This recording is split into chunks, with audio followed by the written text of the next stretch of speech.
Saiyan Rose Goku Black. You will die today!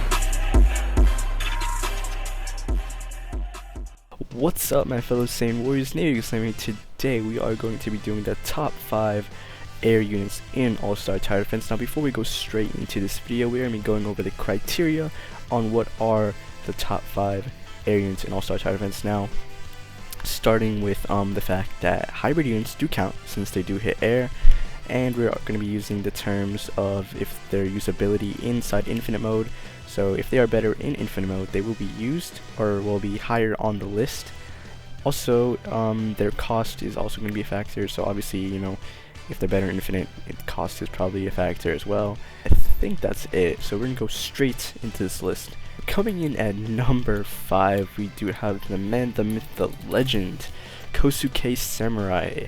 Full Samurai, my bad. Kosuke Full Samurai. Now at max upgrade, full buff, he does do 3.6 million damage, range 159, and 6 SPA. So in total, his DPS would be around 601,923 per second, which is really good. This is also, by the way, like I said, level 175 and full buff. So make sure to keep that in mind. Now Sasuke, he was actually, when he came out, it was he was pretty good. Like, he was pretty good. I remember when it was like Octoberish, the Taco posted a GIF or GIF of Sasuke's attacks, and the server just broke. But he's actually one of the fewer units that can evolve from 3 to 6 star, like individually from 3 to 4 to 5 to 6, and that's actually pretty cool. But too bad he's only at number 5.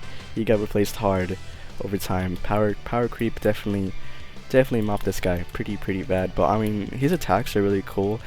I like that he actually keeps the skeleton or whatever Susanoo effect on him, which I'm pretty sure only him and Madra and Itachi have it. And I think that's about it for Sasuke. Alright, coming in at number 4, we do have the alien man himself, Universal Justice 1, aka Jiren. And he does have that white enchant, but also this place is tied with the legendary Mecha Frieza. They're both air units. The only difference between them really is that Mecha Frieza has the purple enchant and Jiren has the white enchant, which is, you know, that's different. They're helpful in different story modes, which is really nice. So it's still cool that they have different chants, but they are both better than Sasuke for sure. So starting off at their max upgrade, they both do at full buff, level 175, they're hitting 9.4 mil, and that range is 100, SPA is 12, and the DPS for them is 790,183.8, and they both have a sort of splash AoE, I'm pretty sure, and it's like super big. Not as big as Obito, but you know, it's still pretty decent. They were actually never really infinite meta for that long, or if they were even infinite meta at all, I don't even remember.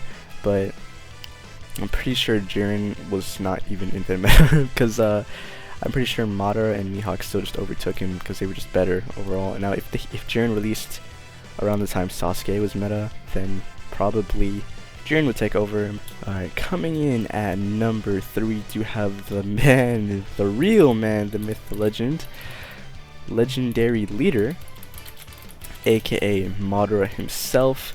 Now this guy has held meta for a hot minute. He just recently got replaced, thankfully. Oh my god, it took him a long time. But he is currently at number 3, but his DPS at like 175 with buff is about, I think, 4.9 million damage if we're talking max level, obviously full buff. 4.9 million damage, 143 range, 6 SPA. So, you know, he held meta for a long time with Mihawk. We're gonna go into the next one. Now you guys might be a little bit surprised about this, but coming in at number 2, we do have the GOAT Mihawk. Now this guy's just insane with his beautiful green enchant. He's just, dude, this guy's insane. At max upgrade, which is his upgrade 6, after a few, like a million costs. I think it was like 2.5 mil costs around that. But at upgrade 6, he does 6.8 mil with full buff, level 175, 150 range, and he has a beautiful cone AoE, and it's really wide, and then SPA 5, and his DPS goes up to 1.3 mil, which is basically 1,365,724.21. Now that is really insane, because this dude is gonna hold meta for a hot minute. Or recently, they're starting to come up with strats that don't need Mihawk, so maybe we could see Mihawk getting replaced. Maybe, just maybe, but I think he'll hold meta for a little bit, because it is sort of an interchangeable meta with him and the first character on this list. So it is pretty interesting to see what they'll do with him.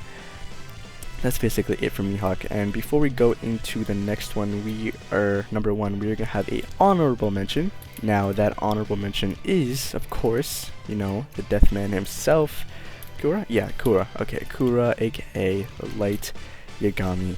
Now at max level 175 with his orb, he does around, I think it was 231 million, and that's only has 2 upgrades, but it still costs a lot. 3 million. That is a decent bit. 231 million. And that's just one hit, literally just one hit, and 120 range, 500 SP.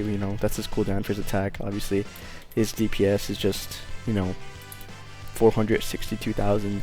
So he's just an honorable mention because he does hit air, obviously, but it's just the fact that he takes so long to use, and his cost is just insane. But I mean, maybe if we get more farms in the future, he could be a staple again, but we'll see.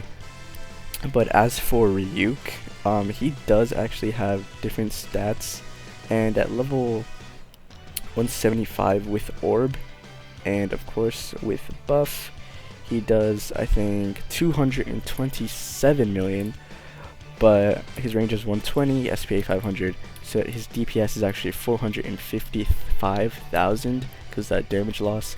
But the problem is that, the upside about Ryuk is that his, his cost is actually a little bit lower than Light's, since this is at 2.6 million. So it's still pretty interesting. I'm not sure if they use him for Elemental, but I do know that you use Light for sure. In Elemental, he's definitely a staple.